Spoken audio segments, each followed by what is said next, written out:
You're listening to the VA Claims Authority. I'm Gary, Air Force veteran, VA disability claims strategist, and the guy who got denied, fought back, and won.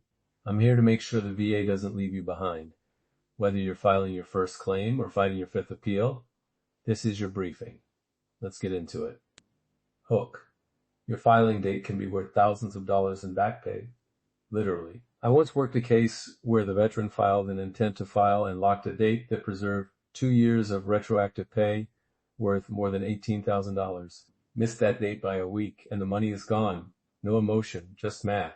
This is not paperwork theater, it's income. Promise. In the next 10 minutes, you'll learn the 3 forms and filing choices that control your effective date, how the VA treats an intent to file, and one specific action you can do right now to lock today's date. No legalese, just the exact steps I tell a vet sitting at my kitchen table. Section 1. Effective date basics.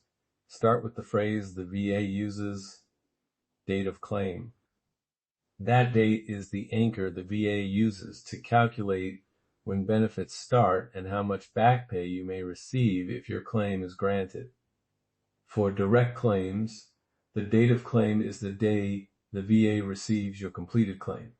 For presumptive conditions or service connection is based on a disease tied to service or to certain exposures, the effective date rules can still use the date of claim, but there are exceptions. The headline, earlier date of claim equals more potential back pay.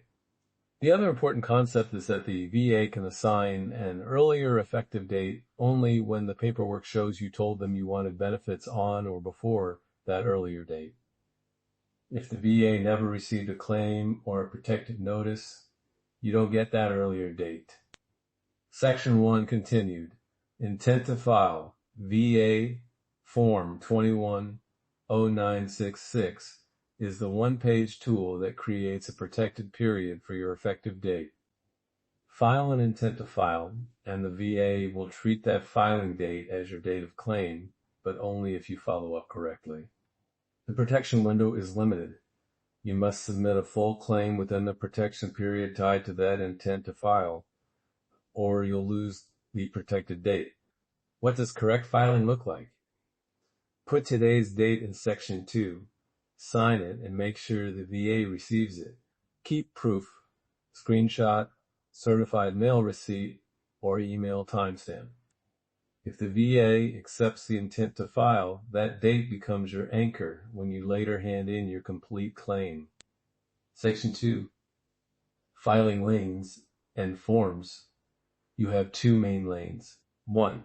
The fully developed claim, usually filed on VA Form 21-526EZ, where you submit all evidence up front and ask for faster processing.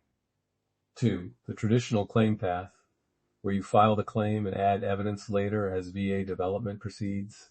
If you want speed and have the evidence ready, use the fully developed claim. But understand this, a fully developed claim must include everything at filing. If you rely on the FDC and then submit new medical records later, VA will treat that as new evidence, which can complicate processing, but it doesn't erase the original date of claim if the FDC was timely filed. The key takeaway, 21-526EZ is the standard disability claim form. Get comfortable with it. Use 210966 when you need to lock a date before you gather every piece of evidence. Section 2 continued. Practical differences. File an intent to file, then submit a 21-526EZ within the protection window, and your effective date will be the intent to file receipt date, not the 21-526EZ date. If you skip the intent to file and just mail a 21-526EZ, the VA date stamps the 21-526EZ, and that's your date. That works fine, but if you're still gathering records and want to preserve today as the date, file the 210966 now and finish the 21-526EZ later. Section 3, pitfalls and scenarios to avoid. Mistake 1, thinking an intent to file is a claim by itself. It's not. If you stop at the intent, You'll protect a date only if you follow up within the time frame. Mistake 2, filing the wrong form or forgetting to sign. VA can reject or not accept the form, and you lose the date. Mistake 3, creating a brand new claim by submitting new evidence after your original claim in a way the VA treats as a separate claim. For example, sending evidence that alleges a different condition or a different onset date can trigger a new claim date.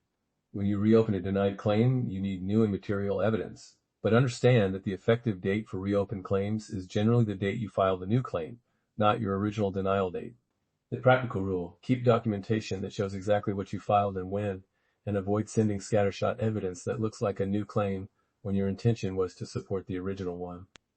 Examples you can use: if you're increasing a rating for an already service-connected condition, label your submission clearly as an increase and reference the original claim number. If you're reopening a previously denied condition, include the new and material evidence and a clear statement that you're requesting reopening. Don't just mail a stack of records without context. When in doubt, state your intention in a cover letter. This is a claim to reopen, / this is an increase for X condition. Please treat this as supporting evidence for claim number Y. That clarity prevents the VA from treating the package as a brand new claim that would set a later effective date. Action step: do this right now. Go to va.gov or your browser. Download VA Form 210966, the intent to file. Put today's date in Section 2, sign it, and submit it.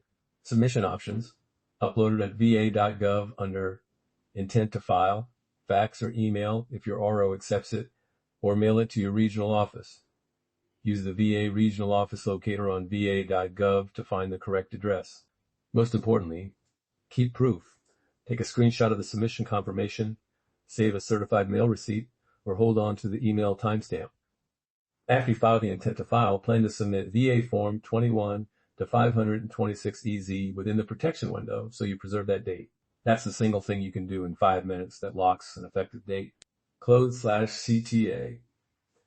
If you want a free effective date checklist and sample cover language to use when you mail or upload documents, head to vaclaimsauthority.com. While you're there, you'll see resources that walk you step by step through filling Section 2 correctly, sample cover letters for reopening or increases, and the regional office locator link. If this episode helped, leave a review and send questions. I'll answer the ones that help the most listeners. Your feedback steers future briefings. Outro. That's your briefing. Now go execute. If this episode helped you, share it with a veteran who needs to hear it. And if you need help with your claim, whether it's an audit, rebuttal, or a full strategy session, head to vaclaimsauthority.com. I've got the tools and the experience to help you win.